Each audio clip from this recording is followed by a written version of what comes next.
Manchester duo Hertz with Better Than Love, taken from their debut album Happiness, which was released recently to rave reviews, especially from fans of adult pop. I had a chance to sit down and chat with Theo and Adam from the group recently, and they started off by telling a few jokes. Two monkeys in a bath, and one says to the other one, "Ooh, ooh, ooh, ooh, ooh."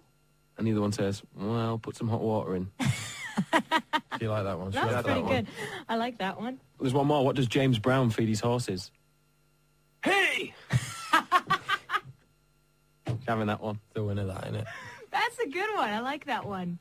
Nobody would really guess you guys were like funny guys who liked having a laugh from the promo pics. Well, we write sad songs, don't we? I was going to say the opposite, actually. I mean, it isn't just sadness. I mean, happiness isn't just totally ironic. I mean, there's love in the songs. They're love songs. Yeah, there's hope in them, which was important for us, because when we started writing the record, we were very unhappy, and we were kind of wanting to escape a life we had, and so we wrote songs to help us escape. So there's a lot of hope, and then we wrote some songs when we were traveling around the world. So there is a lot of happiness in there, and that's what I think. But it's the sadness that makes the happiness more powerful.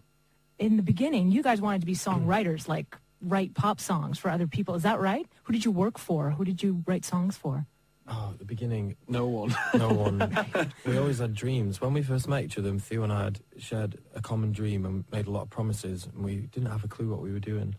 But our hearts were in the right place. We just wanted to write pop songs, and we just wanted to, like I say, we wanted to kind of be very ambitious and do everything. We'd do everything we could, and it took us being in a few bands to kind of work out who we were and what we were doing, and then Hertz was the kind of, the other bands felt like school. It all felt like we were learning, and Hertz is when it all finally fell into place.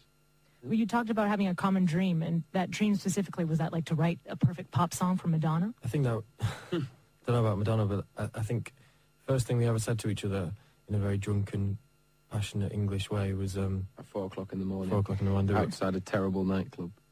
We made rules on that moment that we've stuck by the whole time, and one of those rules was we make nothing but pop music, and I think we've made an album full of pop music. It's important. Pop music has been throughout my whole life. It's been the music that's affected me, and it's soundtracked my whole life, and it's one of the most important things, and it's about trying to give that back to people, that what you've had given to you is memories and things like that. That's what pop music does. Here, maybe more than in England. Now, pop music by some people is still seen as something for children. It's very interesting, I think, people's opinion of pop music, because I think a lot of there's a certain type of pop music that's for children, of course, but Michael Jackson wasn't for children, and Madonna, Prince, like Rolling Stones, the Beatles, that wasn't music for children. They all made great pop music. I think there's two different sides. There is dumb, kind of stupid pop music which doesn't have the depth, but there's always been another side to it. And the Strokes wrote pop music, and I think that shows you. There was one point in the 90s when you had the Spice Girls, but you had Oasis, but they were both making equally great pop music. Nirvana. They wrote pop music. Anything that has a melody is basically pop music. Anything that people can connect to and relate to, and relate to in very different ways, is pop music. It's not just, it's not just one-dimensional. I think, and it's not a genre, pop music, I don't think. Sounds like this is we're getting very philosophical. I'm so happy.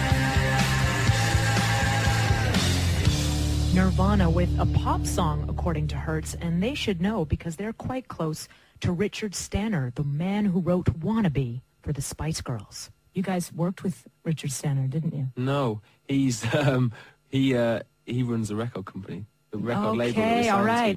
He runs your record label. Yeah. But he's got a history of being a great pop songwriter. He's a nice man. Yeah. Has he tried to push you guys to write like for other pop artists, like a Wannabe for? No, not yet. I think not really yet. I think it's something that would come from us. I think it's we've spent so much time writing our own album at the moment. We've got to find to write a song for somebody else. They've got to be right. It's got to be perfect, and there's not really been anyone yet. If you wanna be my lover. So Better Than Love and Blood, Tears and Gold are like 2/3 of the 3 pillars of Hertz. What are the idea of this 3 pillars of Hertz? 3 giant pillars. I think so. I think there's we didn't want to make a record that... There's two very different sides to the music we make, I think. There's ballads, and then there's a much more kind of, I guess, intense, upbeat kind of side to it. And a lot of it's to do with how we felt emotionally during making the album, because at the beginning we felt very different than we did at the end. At the beginning we had miserable, worthless lives, and at the end we had the possibility of happiness, so it kind of is an emotional journey. Yeah. And as such, the songs are very different. Yeah, I think I think that's what's important for people to see, is that there are two different sides to it, and Better Than Love and Blood, Tears and Gold show people the two sides quite well, I think. I never thought What was the worst jobs you had in that depressing period? There's too many to mention. I'll give you three. Okay, Adam, let's hear them. Milkman. Milkman, okay, number one. Okay, second one, Ice Cream Man. Two dairy-based jobs. In like one of the vans? Oh, yeah. Oh, really? Yeah. One of those guys that looked like they were a bit depressed, didn't want to be there. Here, have an ice cream. I was 100% massively depressed. Worst ice cream man in the world. And the other job I had was, I used to work in a Greyhound stadium, and I was the man that used to hold the dogs down while people inject them with steroids. No, is that true? Is that really? Do they do that? That's allegedly. It's half true. It's alleged. It's half true. What about you, Theo? I used to... This sounds like I've made it up and it's kind of trying to be cool, but I used to cut the grass in a graveyard. No, come on. Which is true, but it's not very cool, or it's not like romantic or anything like that. It's just very hard work and very difficult. That was probably the worst one I had. And also, I used to have to wear an orange jacket and work in a shop called Sainsbury's in England. Ah, God. And it was an orange coat, and I used to have to wear purple trousers. So it was a fashion-based nightmare. Who would have thought at the time that you would have been, later doing private concerts for Giorgio Armani, who you met in Milan, right? We did. It was incredible. I mean, everything that comes up, we find fascinating and so exciting, because we dreamed of it, but we never really imagined it would come true. And so we've been in Iceland, and we've been all over the world. Went to Japan this summer, and it's just, we're so thankful and grateful that people have kind of connected with the music and allowed us to escape that life we didn't like. It's a real overwhelming feeling, I think. How does it work when Armani meets you guys? He's like, yes, you are one of mine. I can see it. Boys, you have a lot of style. What did he say to you? It was very overwhelming. We just kind of went, okay. I tried to be as Mancunian as I possibly could be. But what does that entail exactly? I think it's important when you meet people, you meet heroes and idols, that you make sure you behave like yourself. So okay. I did that with him. I think I talked about football. I said that, he said that I had a nice suit on, and I went, well, you made it. Oh, really? Girls go crazy about a sharp dressed man. You met any other of your idols recently? We met Jay-Z. Jay-Z? Yeah, which was amazing. Who else did we meet? We met Hugh Grant in a Milanese nightclub. And we met... They've all been very brief. We've not sat and kind of talked. We met Jackie Chan when we were in Japan. Really? He's been my idol. Chan? He's been my idol for a very long time. Really? Why is he your idol? Because he kicks ass 24 hours a day. Excellent. Good answer. A lot of comparisons that come up a lot with you guys, Pet Shop Boys, Depeche Mode too. I think more Duran Duran. Are there any that are on point at all, or do those annoy you? I think more Coldplay. No. Coldplay. Is that true? I think it sounds more like Coldplay than the Pet Shop Boys. It's Depeche Mode are very important for us. And when we started, the album Black Celebration was great, and it's kind of a compliment, but at the same time, from the 80s, very interesting, because there was only really Prince, Michael Jackson, Tears for Fears, and Depeche Mode. Because the rest of the music was pretty bad in the 80s. That's funny, because it's one of the first things you ever read about the band. Every review is, bringing back the sound of the 80s, and you guys hate the 80s. Well, we don't hate it, but it has been very important. It was a great time for pop music, great time for electronic music, and I think we make emotional electronic music, which was very big at the time, and so you've just kind of got to accept it. But for us personally, the 90s has been, and the last 10 years have been probably more important. You guys weren't even alive in the 80s. Well, exactly. So we were teenagers in the 90s.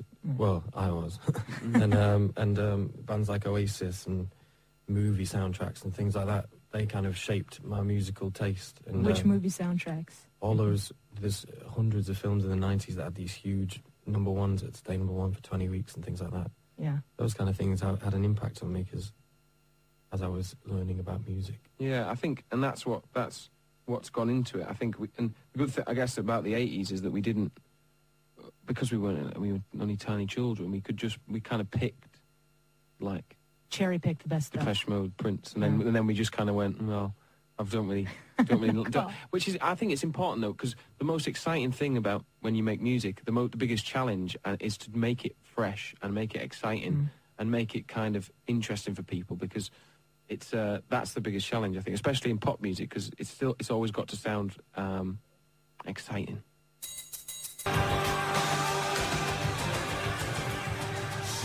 Which pop song would you guys have loved to have written? Good question. You have one. I would have liked to have written Nothing Compares to You, but wow. Prince got there. I probably would have liked to have written He Ain't Heavy by the Hollies. Ooh, good choice. I know you were saying before that the perfect person hasn't come around for you guys to write a song for, but really, if you could pick anyone, living or dead, to write a song for, who would it be? Well, I'd like to do a song for Jeff Buckley and Kate Bush. They could be a duet. Oh, Jeff Buckley and Kate Bush. Ain't gonna happen. And Jesus doing backup vocals. Yeah. Religious.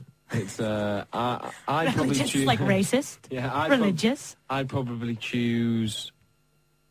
This is going to sound very obvious and and I apologise, but I would choose Elvis. Really, Elvis? Of course. What kind of song would you write for Elvis? I'd write him a trance tune. Okay. I have to ask you about Lady Gaga before we go, because it's just always divides people on the question of pop, and we were talking about it before. You guys fans or?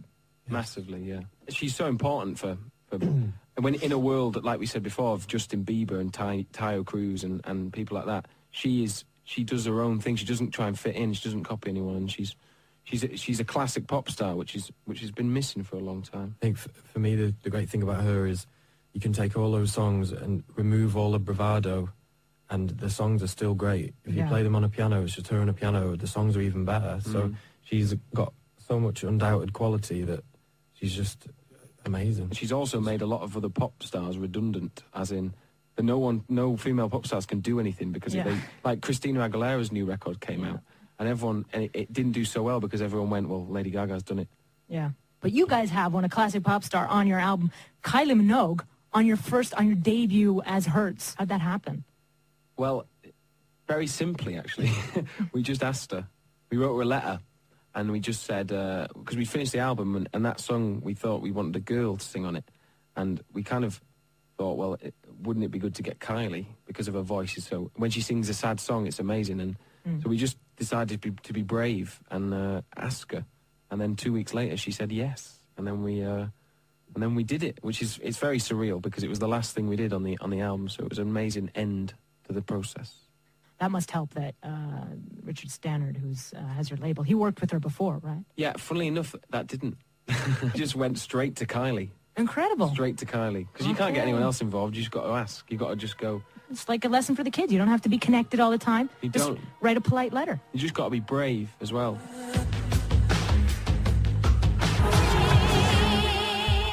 Hurts featuring Kylie Minogue. That was Devotion. So that was my interview with Theo and Adam from the excellent band Hurts. The album is called Happiness, and they are playing in Zurich on Saturday night. Oh, here on